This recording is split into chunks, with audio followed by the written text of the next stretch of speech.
Give us some entertainment, please. Let's keep the show rolling, guys. Let's keep the show rolling. Which is the most famous goal from this final. What's this? Oh, I forgot about this advert. Oh, the original intro. Pretty hard to hug when you've grown a lot. It's a whole different angle, you know? Hey guys, we're looking at another grand final. This time I thought we would start with the bracket, and the reason being I wanted to show the final here in terms of results. We're not going to be watching the whole final. We're not watching all 13 games of the final. But what I wanted to show here is the thing that I remember about this final is there was a lot of low scoring games throughout, and it was sort of remembered partly because of the crowd being very NA focused with two European teams. But like, there was a lot of 1-0s, 2-0s, 2-1s in this. A few higher scoring games, but yeah, the score line here was very low scoring, and it was because the defense was so good in the final. So let's have a little watch and see what's going on. Season 3, we have two European Titans here fighting for the title for the first time in RLCS history. The host nation will not be taking home the title. It will be Europe. It's just a matter of who carpet. Thank you very much, Wave Punk. Mystic got dropped from Northern Gaming just last season, and I know that even from his interview, he was saying, like, a little bit of context here. So Season 3 was set in LA again, not because they wanted to, but because it was the easiest thing to do, I believe. So they didn't want to go back-to-back West Coast. They were hoping to go West Coast, EU, East Coast, West Coast, EU, East Coast. It was kind of like that was the cycle I think they had planned. But in the end, it all fell through, and this is where they ended up. I remember being at this event because I was working at a Clash Royale event, which was in the same studio as the RLCS was. So I was just down the road, and I popped along for the day, and I remember sitting in the VIP area with Findable Carpet's dad, I think, during this final. So yeah, it was a lot of fun. And this is the two teams, Mocket and Northern Gaming. So we mentioned about Northern Gaming in the Season 2 final one, and we mentioned about Deevo coming on over and being a superstar in this event. So you see Turbo Pulsar, Deevo, and Remco. Maestro, who was their online player. Oh, kickoff goal to start things off. Let's go, Rocket League. So Maestro played the online side for with Remco and Deevo. Then Turbo Pulsar was their planned sub. They knew Maestro wasn't going to be at the event, so Maestro had exams or something. Turbo Pulsar was their planned sub, turned up, and this was the final Mocket versus Northern Gaming. Oh, another kick, sort of kickoffy goal. Just a bit of a mistake there from Fairy Peak. Great dunk though by Remco. But you can see already the mechanics here compared to Season 2 are so much better. And I believe we had quite a long off-season between the two. In fact, let me just go and have a look, because I seem to remember it being a long off-season, because that was where Fairy Peak started to form. So, it was November. So it's 6 months between the two events. So there was a lot of development that happened in that time. We started to see newer players coming through. So it was no longer SARP vets at the top with a few non-SARP vets sprinkled in, the prequel players. K-Dop and Fairy Peak just dominated all online tournaments together. With Fairy Peak was this ranked warrior who came through, and then they used to dominate the leaderboard. Remco and Maestro dropped Mystic, I believe. Deevo replaced them there. And then Turbo was their sub, like I said, because they knew that he was not going to be there. Turned out Turbo was a world-class player. These guys dropped early on. Northern Gaming dropped early on when Mocket made it the whole way through the upper bracket. So there was definitely, like, Northern Gaming took a bit of time to warm up into the tournament. But yeah, it started strong. It got a little bit boring as it went on. Very defensive. Both teams very well structured, so there wasn't a huge amount of flair. Like, you can see, like, this is when the backboard reads started to get better. I know that was a miss just there. But, like, no longer could you pummel the backboard over and over again and score goals from it. Players had to be a bit more creative. Yeah, you see, like, there, Turbo Pulsar on the backboard. So players had learned to defend the backboard now. Reads like that, like Remco's read there, was stuff that people couldn't do, really, in Season 2, whereas they were able to do it now. You can see how much more effort it takes to break teams down. You can't just let them miss it and then score a goal off of it. They had to actually break them down and start earning those goals a little bit more at this stage. And this was, I'll be honest, I was watching this, I was worried for Rocket League's future, because I was thinking, is everything going to get too defensive? Is defense going to be too good to defend, to score? Obviously, people will adapt and overcome, but this was the most defensive final we'd ever seen. A lot of saves, a lot of blocking, a lot of challenge game and everything like that. Oh, he was good, wasn't he? To be fair, like, Deevo was a mechanical guy back then. Like, I think some of the mechanics that players are using back here, I know they've got less time now, the gameplay's faster and so on, but some of the simple stuff that they used to do consistently back then is stuff that I think a lot of people can learn from. And I think the same thing applies from every single one of these that we've watched.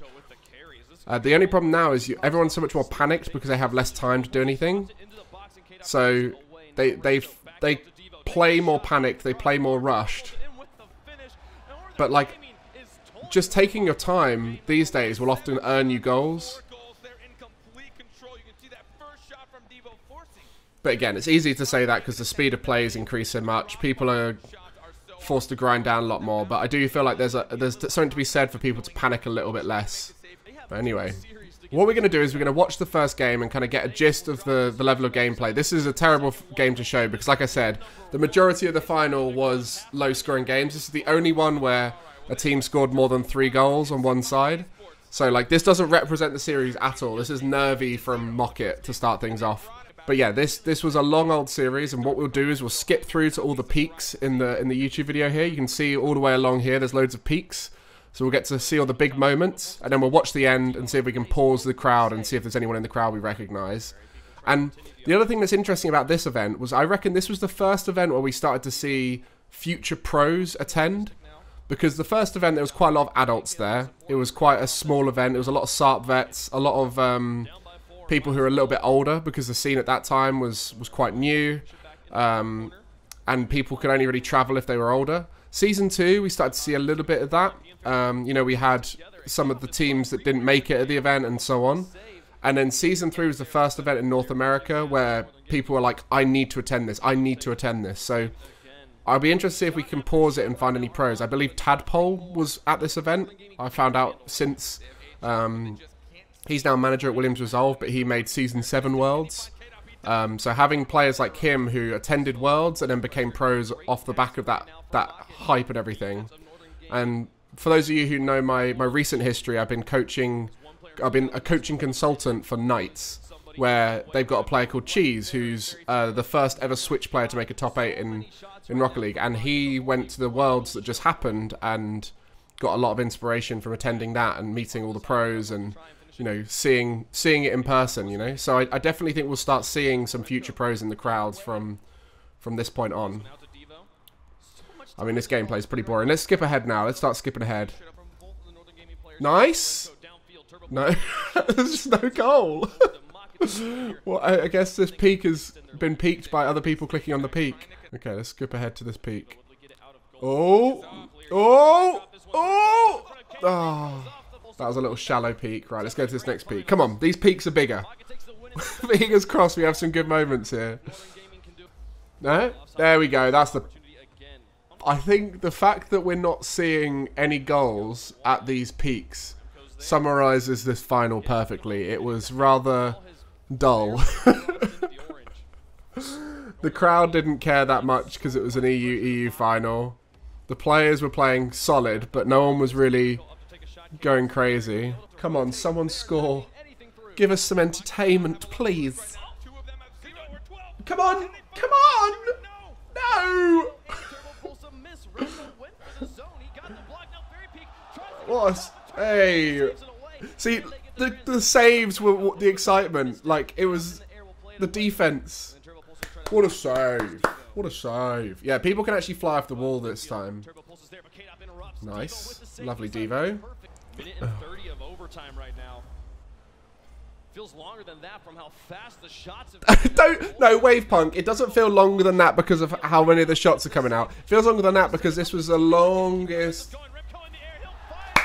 Finally! Let's keep the show rolling, guys.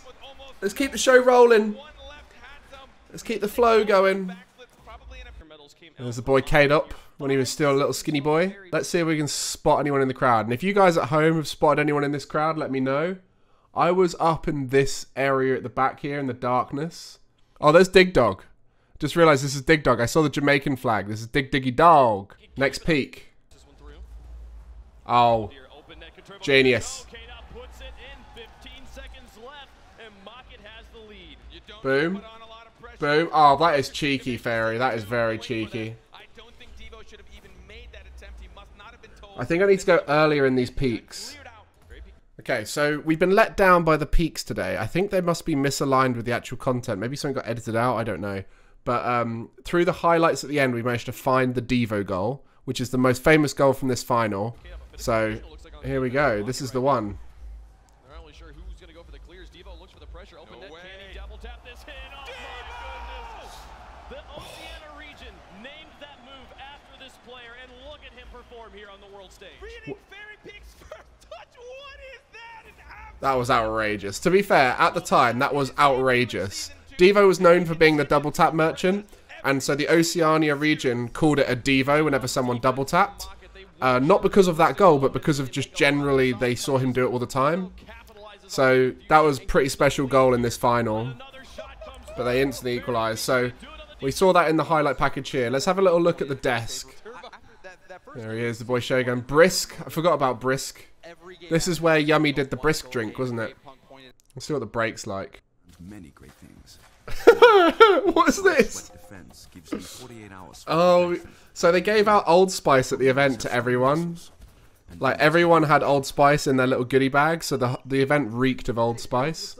Oh, I forgot about this advert! How are you doing? I have a dilemma. I think I'm going to switch off the hard hat. Well, what are you going to pick? Well, the pros don't really use toppers. Then you have to go with certifications. Maybe go with certified turtle, possibly. And then, of course, got to stay with the candy corn boost, because that's the most important. Well, that's cool, but I'm going to pop out to 7-Eleven, so... Oh, this was so sick. I remember we were all so excited when they did this. Brisk Watermelon Lemonade is available only at 7-Eleven for a limited time this summer, so get yours now.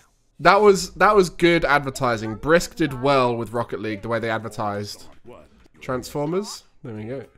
Look at these. I just don't get it. So the new Brisk is watermelon and lemonade? What don't you get? Is it watermelon flavored lemonade? Look at their or suits. Lemonade flavored watermelon. Let me show you, James. The Merc is a bold watermelon flavor, and the Scarab is a blast of lemonade flavor. Look how clever this was. I guess it didn't matter, James, huh? Brisk Watermelon Like, it was such good advertising. limited time this summer. Anyway, let's get back into the game. Oh, the original intro. So they changed this up to make it more representative of what modern Rocket League looks like, which is why the modern one has like flip resets and stuff in it. And like the squishy shot and the goal line save that Scrub did, like all of those things were to try and replicate RLCS moments. Also, can we just take a moment? How confusing is this? Gibbs, then James, then Shogun, then Axeltoss. So they went across here and then jumped back. Whereas now they have it in desk order, right? Right, we're back into the second game. Let's find those peaks. Okay. Okay, let's see what this peak's about. I'm so confused by the peaks.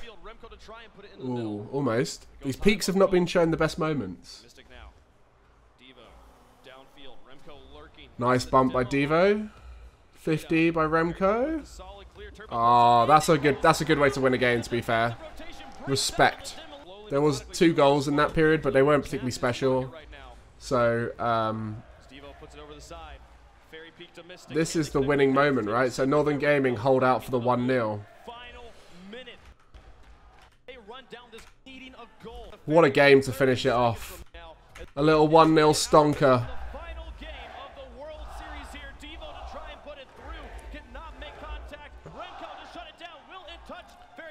Oh, oh, Deevo, the genius fake. They're so calm. They're so calm. Remco's got a bit of energy. Cool, that was probably exhausting though, to be fair. It was a long old final and they had their lower bracket journeys. So they're probably knackered.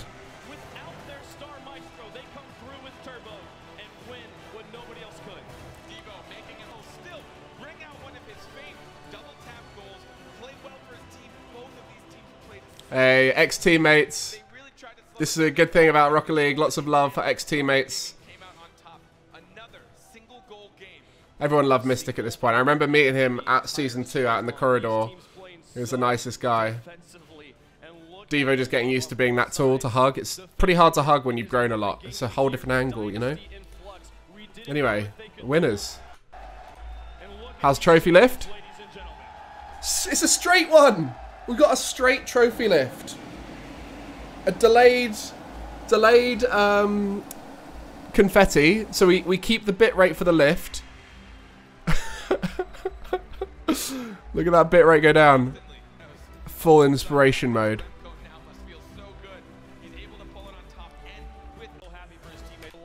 Oh, it's Huggy Joey! Huggy Joey! He's touchy-feely Joey! Look at him! He became a meme because he would just keep touching the people on stage. He now does... Alright guys, I'm here with our world He does some interview stuff now. Not interview, he does like some commentary stuff where he talks over like Valorant things. There's a channel where I hear him on there. But, so fun little fact, when you're doing interviews, you're meant to do it on the inside arm. It looks very weird and unnatural, but it's the way you're meant to do it because you're meant to keep your body open. So like the way he's closing off here, you see how... I actually don't know what to say. You see how it closes off his body? It's fantastic to be able to win this tournament all the way through the lower bracket. It's a very weird angle, whereas if he does it with his outside hand, so like this, right? This is how it's meant to go. They love you. They love you. There we go. That's how you're meant to do it. See, it doesn't look weird, but it feels very unnatural because you're like externally rotating your arm, which is a very unnatural angle. They do another trophy lift. All the players come out. Who's here? Corrupted G, Ferra, Sicky. Is that Pluso? Sad Junior. This guy manages at Luminosity now, Fireworks, or even, I can't remember. Marky Doodle coming out. Lethamir in there. Look, there's Lethamir, Dapper, Courtney. Oh, here's the OCE guys because it's their first event. There's Express right there. Jake. Hey, look, there's Sizz. Jeez. Look at these faces. Look at all these faces. Mut. Early Mut. Torsos in the back there. Oh, this is so fun. Whenever we get all the pros walking out at the end. Any recognizers over here? Monte Cristo. Wait, is it Monte Cristo is his name? I think so. I forgot about, oh, what was his name? It was just like a really normie name. And he was like one of the best in the region. This guy here. It was like, oh, what was his name? Is it on his jersey? Oh, he's covering it up on his jersey with his hood. I forgot his name, but it was just like a really normie name, like Adam or something. But yeah, gameplay, Lethamir up in the front here. Turtle, big boy Turtle. There he is. He's a rapper now. Oh, this is fun, isn't it? Oh yeah, this was the event where Dapper had to go to his graduation, so he missed his games. Who's this guy? What? How did that guy get on stage? What? This is bad. Hey, look. What an angle. Oh, big man Deevo getting the MVP. Deserved. Yeah, Northern Gaming lost to NRG and went down. Anyway, I'm just reminiscing. It's like as we get further and further through, I'm going to start reminiscing. But this was such a sick event. Hopefully you guys enjoyed this little trip down memory lane for Season 3. Getting to see all these crazy finals. We're going to go on to Season 4 next. But hopefully, for you guys' sake, it gets better quality gameplay and we get better peaks along the way. Because this was known as one of the most boring finals in Rocket League history just because it was so defensive. Went on for 13 games and the crowd didn't really get hyped about much. Yeah, look, Ferra and Snasky now coaches. They were leftovers, like the Orgless team that got furthest. That was crazy. What an event. And that's it. All right, well, if you enjoyed, make sure to leave a like and comment your favorite moment from this event if you remember. And if not, what did you learn from seeing your first time Season 3? I'll see you in the next video.